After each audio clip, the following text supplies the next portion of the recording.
বাটি আমুল দুধের গুঁড়ো নিয়ে নিলাম।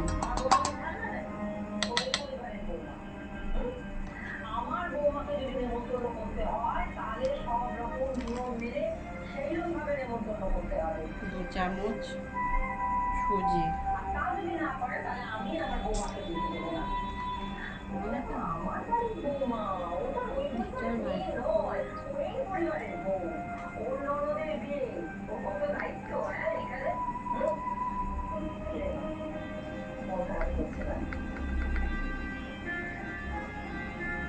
ময়দা নিলাম 2 চামচ,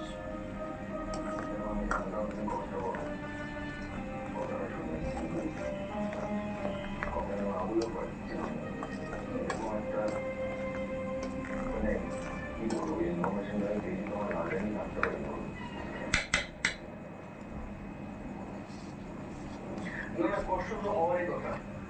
পিড়ি ভাই বোন একসঙ্গে মানুষ হয়েছে, বাড়িতে একসঙ্গে ওঠা বসা ছিল, এখন সেই দাদার আর চা চামচে 4 ভাগের 1 ভাগ বেকিং পাউডার নিলাম। ঠিক হয়নি, ওকে নিমন্ত্রণ করার কোনো উচিত ছিল। ঠিক আছে, মানলাম যে আসল তো ওরা নিমন্ত্রণ করেনি, কারণ ও সমস্ত বিষয় নেই। তাছাড়া নিমন্ত্রণ করলেও ও অপ্রস্তুত ওকে যেত কিন্তু তোতার মধ্যে তো নিমন্ত্রণ আমার উচিত ছিল, সেরকম মনে হয় একাই যেত। তবু অন্তত দাদার বিয়েতে তো যাওয়া হতো। যারা আমাকে চায় না, আমি তাদের চাই না। দেখো এই কথাটা আর বলো না। 2 চামচ, চা চামচে 2 চামচ ঘি নিয়ে নিলাম। এটা খুব ভালো করে মিশিয়ে নিতে হবে।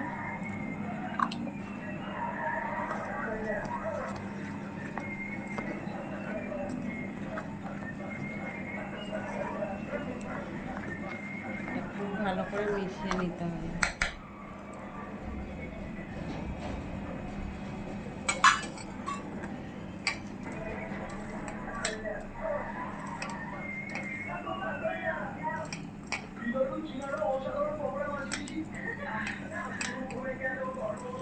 ভালো করে এটাকে মাখিয়ে নিতে হবে।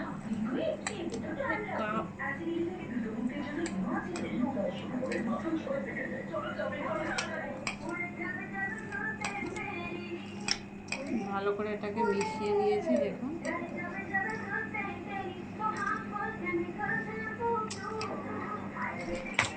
আমি এক্ষুনি বের করে দেবো, বুঝছিস?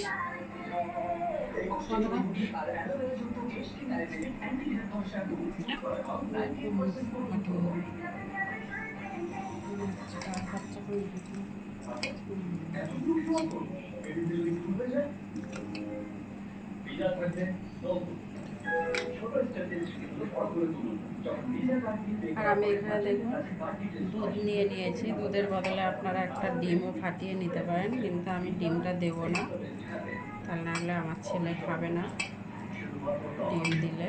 ওই জন্য আমি উষ্ণ গরম দুধ নিয়ে নিয়েছি। আর দুধটা দিয়ে একদম অল্প অল্প দুধ দিয়ে মাখাতে হবে। খুব বেশি এটা কিন্তু নরম করা যাবে না, আবার খুব বেশি শক্তও করা যাবে না। অল্প অল্প দিয়ে মাখিয়ে নিতে হবে।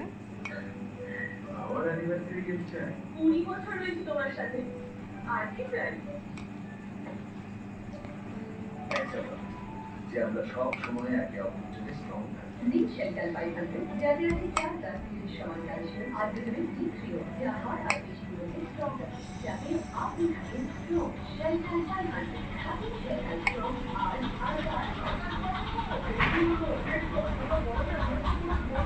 দেখো নরম নরম আছে।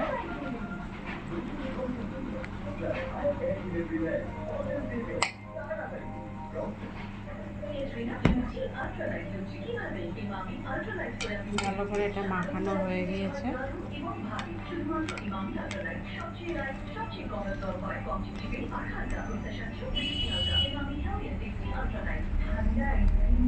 এটাকে 20 মিনিটের মতন ছেড়ে দেবো। 20 মিনিট পর এটা দেখবো কেমন আছে।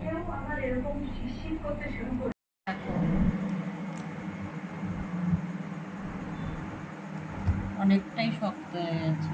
এই তো মনে চলে এসছে। কোথায় ছিলে তুমি? আমি একটু কাজে বেরিয়েছিলাম। কিন্তু তুমি জানো বাইরে এখন কি সিচুয়েশন, তা সত্ত্বেও তুমি এত লেট করলে কেন?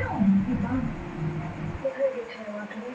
আমি যেটা বলবো তোমার কি ওর ফোনে মেসেজ ছিল বা কিছু? আমাদের না জানিয়ে কেন গেছিলে? এইভাবে সবগুলো সেট দিয়ে নেব।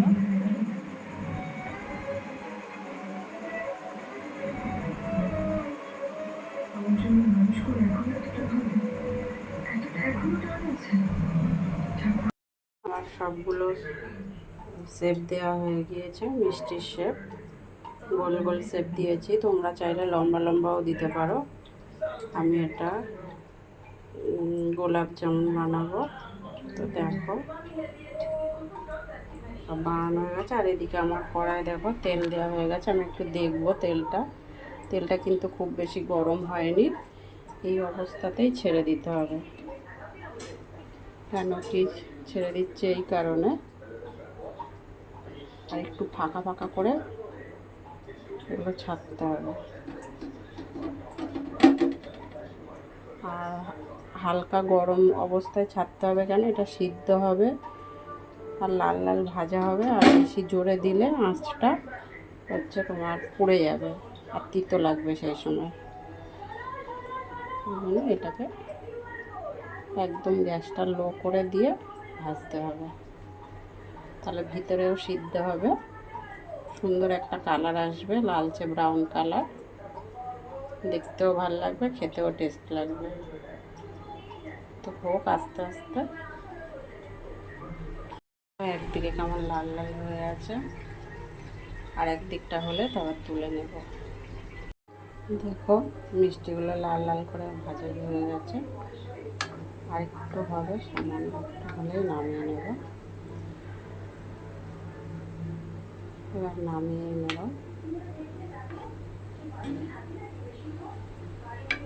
আর তারপরে তো চিনির শিরাটা তো বানাবো। হ্যাঁ, চিনির শিরা বানাবো, তারপরে এটা দেবো, কিন্তু এটা একটু ঠান্ডা করে তারপর চিনির শিরাতে দেবো।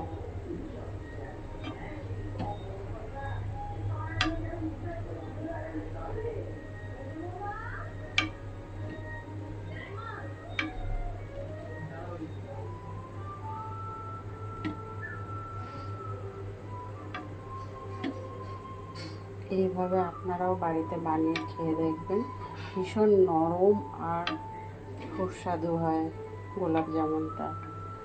আর আপনারা কে কোথা থেকে আমার ভিডিওটা দেখছেন, লাইক কমেন্ট শেয়ার করবেন, আর আমার ইউটিউব চ্যানেলটাতে গিয়ে সাবস্ক্রাইবও করে দেবেন। তো দেখো ভাজা হয়ে গিয়েছে। এবার আমি চিনির শিরাটা বানিয়ে নেব, ততক্ষণ এটা একটু ঠান্ডা হবে। দেখো আমি গ্যাসে বসিয়ে নিয়েছি পাত্র। তো এবারে দেখো আমি এই বাটির 1 বাটি জল দিচ্ছি।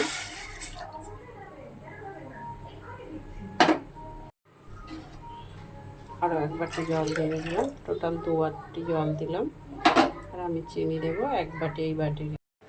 দেখো আমি দুটো এলাচও ফাটিয়ে দিয়েছি ভালো গন্ধটা আসার জন্য, সুন্দর একটা স্মেল বেরোবে। আর আমি দেখো 1 বাটি চিনিও দিয়ে দিলাম।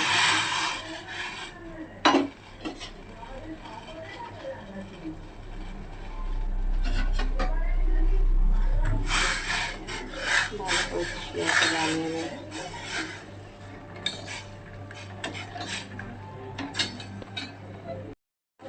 মিষ্টিটা ফুটছে, এবারে আমি চিনির রসটা ফুটছে, এবারে আমি মিষ্টিটা দিয়ে দিচ্ছি, ভাজা ভেজে গেছিলো।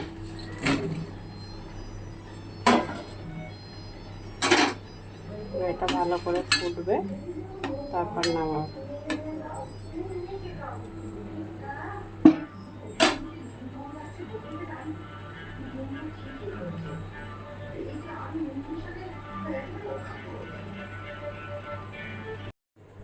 দেখো বন্ধুরা,